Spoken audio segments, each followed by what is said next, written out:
Dimattina was a champion sportsman, rough and tumble footballer with Australian rules football and the Western Bulldogs. My only complaint was he didn't play for St Kilda. A champion in the hospitality sector, he and his family have owned and run many restaurants and are involved in the coffee business. And Paul is a champion bloke. Paul, welcome. And which is tougher, football or hospitality? Thanks, Mike. Yeah, our family's motto's always been the 4 F's: family, food, football and friendships. So two of my absolute passions is hospitality and obviously football, as well as family. We're one big family and very family orientated in everything we do. It's been pretty tough though with COVID, but the tough part wasn't just with COVID and the pandemic. The tough part was the decisions by the Victorian government. What were some of the issues that you were trying to get over and that they were just basically falling on deaf ears? I mean, we suffered the harshest lockdown in the world here in Melbourne. We had a government that just didn't want to listen to any concerns of small business, and they didn't want to take any responsibility for the fact that they were the ones who let the virus out again in the first place. We had it pretty much tamed and controlled here, and we had poor contact tracing, we had a poor hotel quarantine set up, and then we were all made to pay and suffer the consequences afterwards, and without an apology or anything, or any empathy or sympathy from our government here. It was a tough time, and I know now there's just the exodus from Victoria has been staggering. The amount of people that have left to move to southeast Queensland, it's going to be great for the state of Queensland as much as we don't like Palaszczuk up there. I know that people just want to move for the lifestyle, for the weather, and to get out of Victoria because it's just not a great place to be anymore, unfortunately. Isn't it interesting? If you're a part of the left, apparently you have these great powers. I mean, powers to save the world from COVID. Are they playing politics with COVID, or are they just delusional and not really grasping what really is happening to their businesses and the people? Absolutely playing politics, delusional, and they only need to look at what Gladys did in New South Wales. So, they've got the biggest population in Australia there. They controlled it. They managed it brilliantly. They stayed open pretty much the whole time, besides the federal government enforced lockdown, which we all had to do, correct, and was the right thing. She just handled it brilliantly. She apologised for her Ruby Princess disaster, and they got on with business. They got on with life. Whereas some of the other states refused to do that and played, I believe, pure politics, and especially here in Victoria, small business has been crushed and people's livelihoods, lives, homes, everything been absolutely decimated without any form of empathy or sincerity and any apology from our government whatsoever. Do you think they give a rat's, as we would say in Australia, a rat's arse about the tough times they've put people through? No, they don't care at all. I mean, Dan Andrews now is drinking single malt scotch. He thinks he's got a Superman cape on. He wants to go pat his own back that he stopped the spread. I've got the same cape. I've got the same cape, but I wear it at bed at night. That's my alluring point, apparently, about what my wife finds really attractive is my Superman outfit. But Dan, he wears it because he's the greatest on the planet. He's a piece of work, that's for sure. The bloke's got the most ridiculous ego going around, and hopefully with the Victorians don't forget what he's done to us, and we can stand strong when we got an election here in 2 years to make sure we have this horrible human being ousted. We need a true leader who governs for everyone and not just his socialist left and his union mates. That's the cold hard reality of what's happened here in Victoria. It seems that whether it's in Victoria, Queensland, which is really odd because hospitality is very important in Queensland, but around the world, and the ones that get whacked, I've noticed, churches, gyms, and the hospitality sector.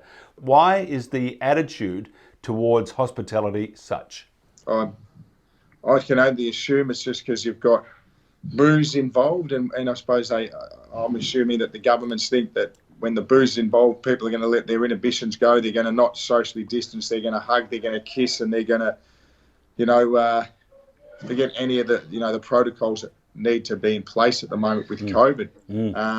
that's the only thing I can put it down to. It's, we believe we're the cleanest environments going around, and we've always been governed by food acts, and we've got liquor licensing regulation where, you've got council inspectors coming all the time to make sure that, your venues and your kitchens are clean. So there's so much governance in our game, and why we get treated differently from everyone else, I don't know. And I can only put it down to the fact that the booze is involved, and they must think that. Well, Dan's single malt scotch, I mean, he obviously bought a couple of cases of that, and they're sharing that around in their cabinet meetings. Tell you what, they're banned from all venues here in Victoria. No one wants them, no one likes them. And those, there might be a few lefties that might let them in. The rest of us, I tell you what, they wouldn't want to set foot anywhere near us. But it's really interesting, I mean, with all the damage that Andrews and his government, same thing in Queensland, McGowan in WA, they've got these mini little countries now within a country. Their popularity couldn't be any higher. I mean, are those surveys they do, are they loaded surveys, or are people just believing the shit they're hearing? We know they've fudged a lot of those, and they're union-driven, and a lot of the union constituents are probably the ones doing a survey. I don't know. I ask people all the time. I don't know one person who's actually been surveyed. We have, thousands of people come through our restaurants and our venues, and I ask as many people as I can, and not one person's ever said they've filled in a survey or have they, done a poll. So they're fabricated. And obviously Palaszczuk won in a landslide in Queensland. It's just the Labor government has continually rorted things to suit themselves, and the fact that, the Electoral Act got changed and donations of $1,000 or more need to be declared, yet no impact on union donations. Unions can just keep funding the Labor government, and they're just going to keep getting stronger. Hopefully the people will start speaking and uprising and realise that the Labor governments right across Australia don't stand for what the Labor Party was originally set up for. And socialism as an ideology, it's just a crap ideology. Why you think that's a good way to live or a good way to, have some sort of value? I have no idea. Do you think football, you're either a good footballer or you're not a good footballer. Not everyone can make the AFL, so you can't just have this even distribution of wealth and expect that if you're a crap worker, you should earn the same as a good worker. If you're a good businessman, you shouldn't be penalised for that. And that's just, this socialist regime and the way they look at things is just horrendous. But you've worked in the media off and on. Do you think the media, because we get this narrative right now from the media that Dan is God, Palaszczuk is God, McGowan's God, Biden's God, that they're going to save the world. And if you dispute what they're saying, it's almost like the witches of Eastwick. Keep away from us. Don't spread such malicious lies. So do you think the media wear the blame also? Oh, absolutely they do. Yeah, I couldn't agree more. Besides the Herald Sun down here in Melbourne, which is obviously a bit more right and a bit centre-right, some of the other publications, they are all lefty publications. And I don't know, some of these journos, you'd love them to speak up. Credlin was fantastic. You got Rachel Baxendale from the Australian. There's some of them that want to speak up. The rest are just happy to sit there and just accept their paychecks. They've never been in the real world. They've never really had to have their own business or their skin in the game and their balls on the line. It's just disappointing the way some people think and want to run their lives. And it's just, you just have to walk down some of the main streets here in Victoria and Melbourne at the moment and see vacant tenancy after vacant tenancy. Our main streets are decimated. It's not great for a community. A vibrant community needs small business up and running. They need people employed. They need the locals employed. And it's not happening. And that's what these socialists are going to do. They're going to ruin, and they are tearing at the fabric of our once great country too. Paul, how do you think the hospitality and retail sectors should then be managed? We need tax reform in our game. We'd love to see, the federal government abolish FBT. Payroll tax needs to be abolished. We're facing uphill battles all the way through, and there just really is no incentive in Australia anymore to be a small business owner or to run your own business. There's just penalties all the way through, and it's just got a lot of us questioning why we do it. It really does. we've got everything on the line. You work hard to buy your own home, to do whatever you can do.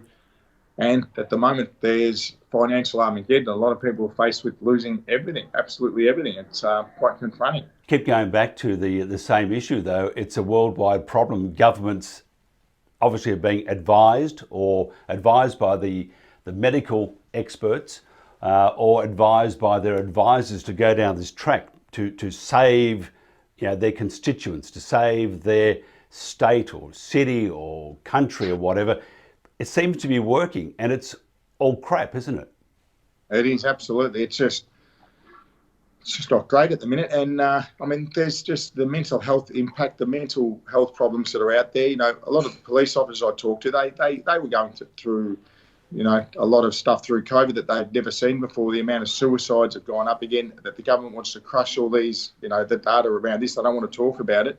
Myself, I'm suffering some personal health battles at the moment, and all brought about stress and anxiety. And, that's what some of the costs of what we've gone through is the mental and the physical health problems that people are experiencing.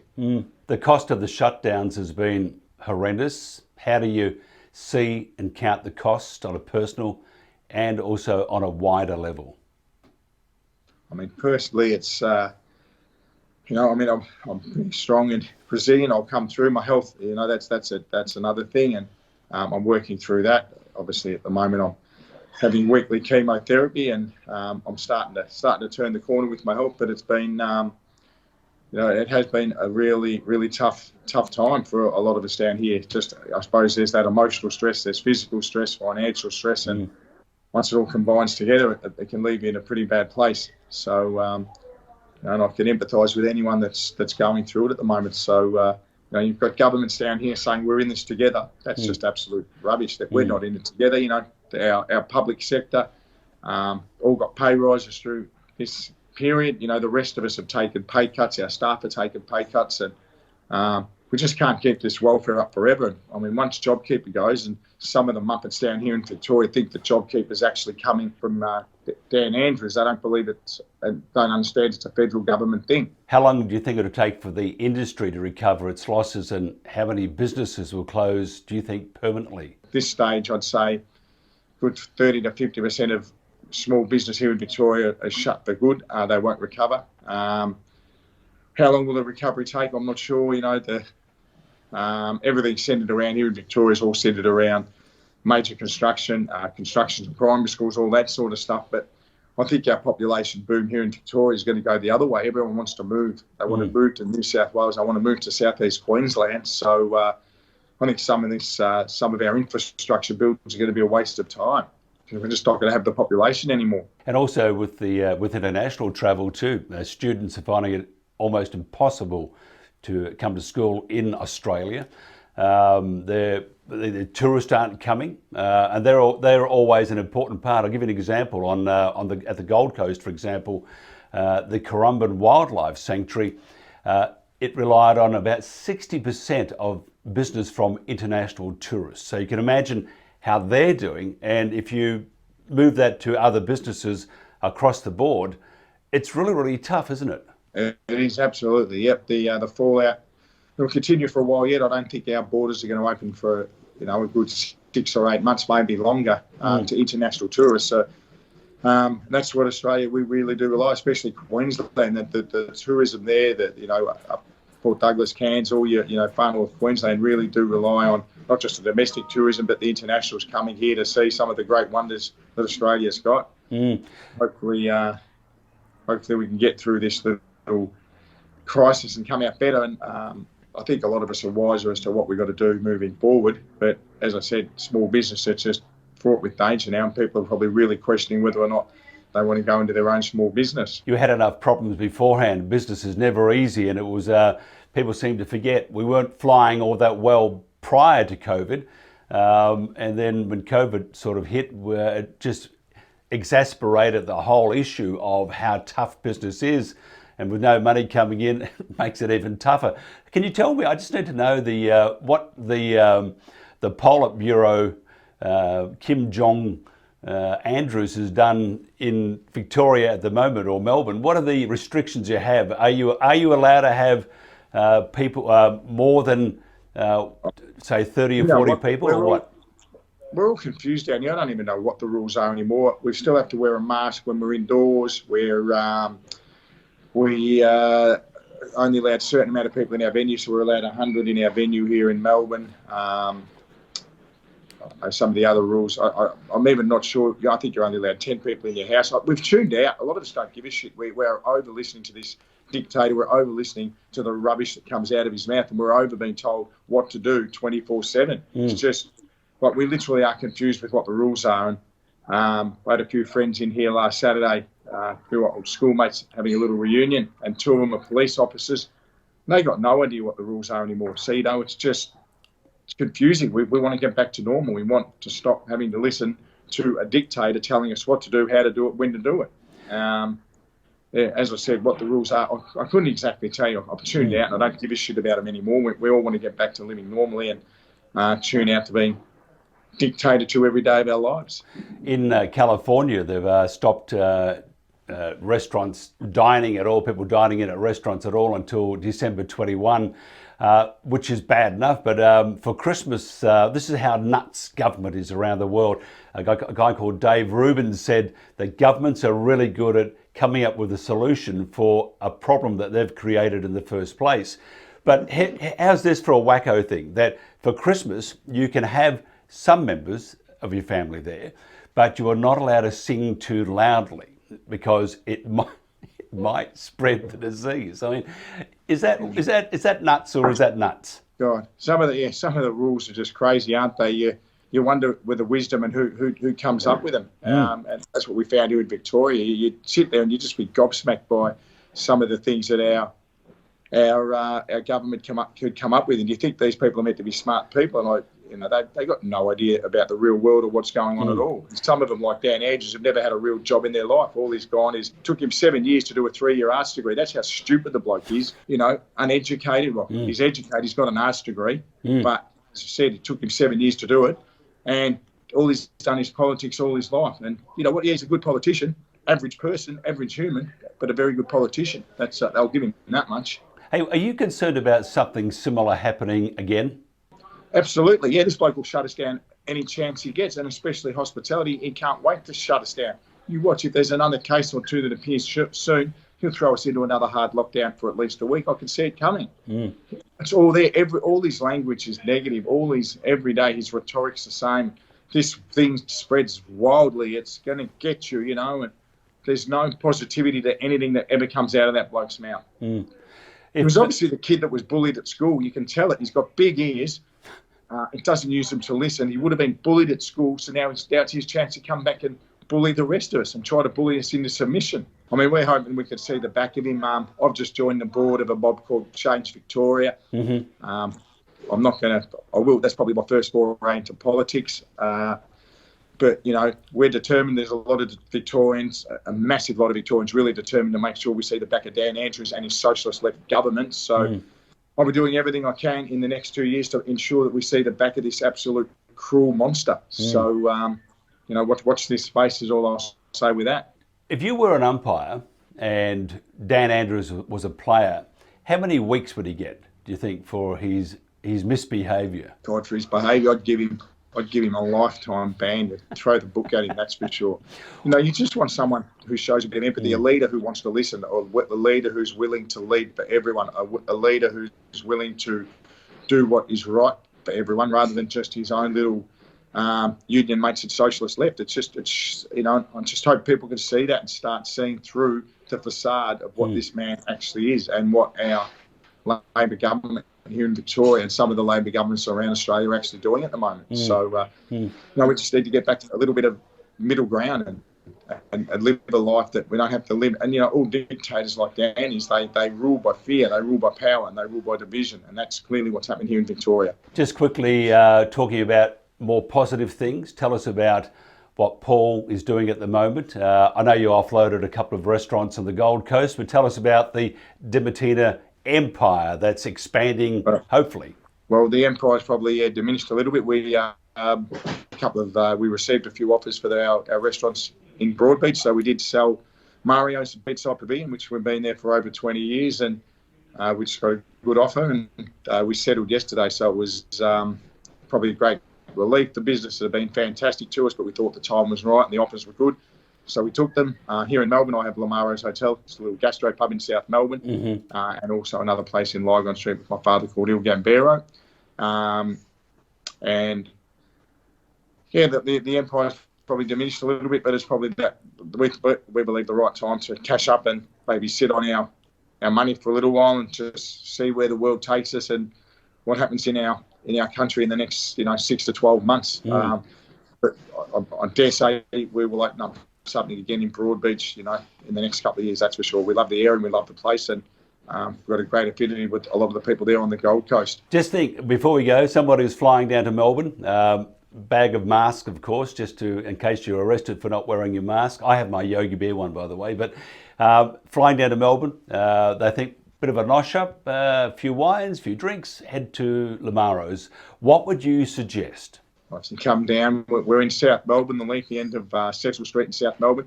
But we are renowned. I've got my business partner Jeff Lindsay's a fabulous chef. He's had more chefs out than any other chef in Melbourne. So. His duck curry is something else, but also our steaks. We've got a purpose-built wood-fired grill here. Our steaks are second to none, and just the ambience of the venue. It is really a special place. So it is, and an amazing wine list. So we have well over 500 wines on our wine list. There's plenty for everyone here. So when you get out of Queensland, make the venture down, come and say good day, and I'd love to see you. Great chatting. Thank you very much for your time. All the best with the health. Good luck with Dan the Man. Business will get better, we hope, or it will get better. Just head down, backside up, isn't it? We'll keep fighting, that's for sure. We're not going to stop. Paul, Put on your mic. Paul, thank you very much. Thanks, mate.